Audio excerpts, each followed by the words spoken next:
Moi, je pense qu'effectivement, il y a eu des progrès de femmes, mais il y a quand même des questions qui se posent toujours et qui sont toujours d'actualité. Et on peut le voir là. La question est toujours de savoir pour une mère à quel point elle va pouvoir s'investir de façon extérieure ou plutôt garder du temps pour être auprès de ses enfants. Ça fait appel aussi et référence un peu au partage des tâches à la maison.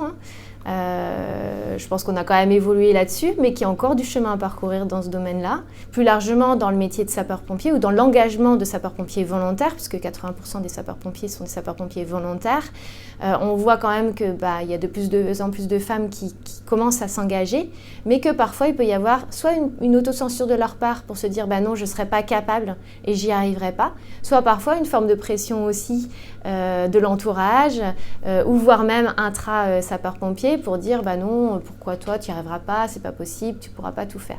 Personnellement, à travers toute la carrière que j'ai pu avoir, moi je sens l'évolution, je la vois.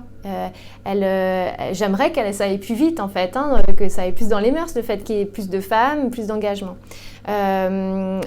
Parfois il peut y avoir des résistances internes, mais elles commencent à être quand même beaucoup plus minimes.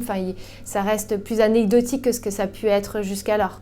Et ça l'est, on a plus de réticence dans des centres de secours où il y a très très peu de femmes en fait. Mais à partir du moment où on a atteint un certain pourcentage de femmes dans les centres de secours, ça se pose même plus, la question ne se pose plus. C'est naturel et on ne regarde plus la personne sous le prisme d'être une femme ou un homme, mais sous le prisme d'être un sapeur-pompier. Et voilà, et c'est ce qu'on revendique, nous, on est sapeur-pompier avant tout. Et on veut être considéré comme tel et ne pas avoir de différence parce qu'on est une femme, voilà. Donc, et ça se passe et on le voit très bien dans des centres de secours où on a atteint le seuil des 20% et où l'intégration des femmes est complète. Je pense personnellement que ça apporte aussi, par l'exemple que je peux donner à mes enfants en matière d'investissement au profit de l'intérêt général.